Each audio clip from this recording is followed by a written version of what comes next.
জানেন যে কোটা আন্দোলনকে ঘিরে যে ঘটনাগুলি ঘটেছে বিগত দিনগুলোতে, যে হতাহতের ঘটনা ঘটেছে, এই বিষয়গুলি আসলে আমাদের জন্য, সরকারের জন্য, দেশের জন্য, দেশের মানুষের জন্য, বিশেষ করে যারা ক্ষতিগ্রস্ত পরিবার সকলের জন্য খুবই দুর্ভাগ্যজনক এবং খুবই দুঃখের।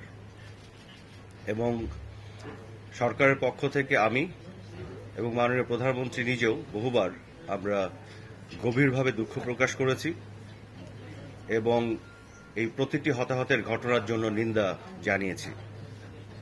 আপনারা জানেন যে মাননীয় প্রধানমন্ত্রী ঘোষণা দিয়েছিলেন 16 জুলাই জাতীয় উদ্দেশ্যে তার ভাষণে যে উনি একটি বিচার বিভাগীয় তদন্ত কমিশন গঠন করবেন, যেটি গঠিত হয়েছে।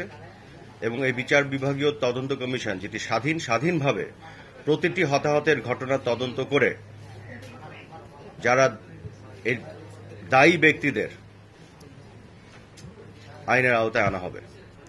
এবং এক্ষেত্রে আরেকটি ঘোষণা এসেছে, আপনারা জানেন, সেটি হল যে প্রয়োজনে আমরা বিদেশি কোনো এক্সপার্ট তাদেরও সহায়তা নিব।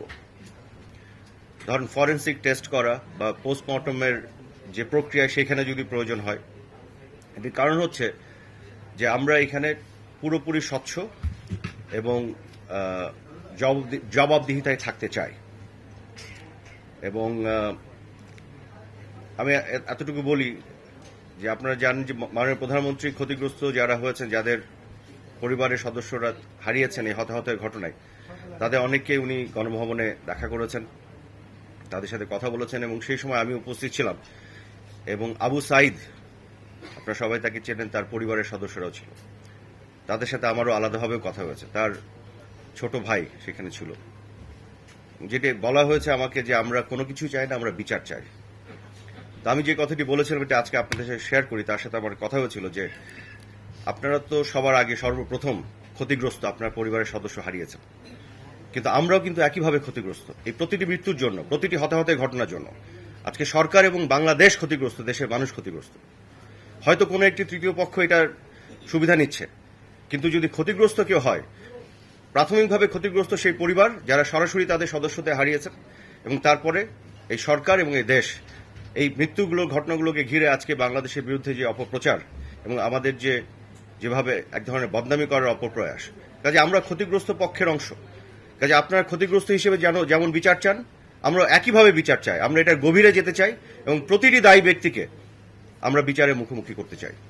এই কারণে করতে চাই যে আমরা তো ক্ষতিগ্রস্ত। এখানে একটি মৃত্যুও আমাদের কাছে কাম্য ছিল না।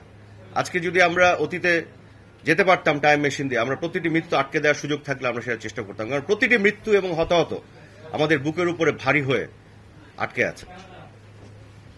এবং আমরা একইভাবে দুঃখিত এই মৃত্যু এবং হতাহতের ঘটনার জন্য।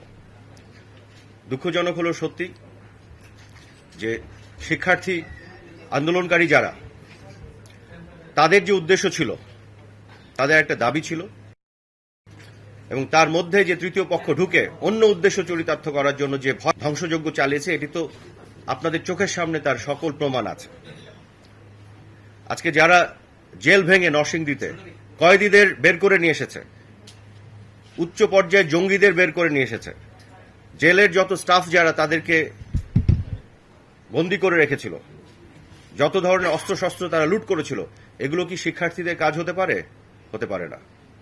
কারা করেছে? এই তৃতীয় পক্ষ, অনুপ্রবেশকারী। আজকে মেট্রো রেলের কথা বলেন, এই মেট্রো রেল কি মাননীয় প্রধানমন্ত্রী শেখ হাসিনা চড়েন?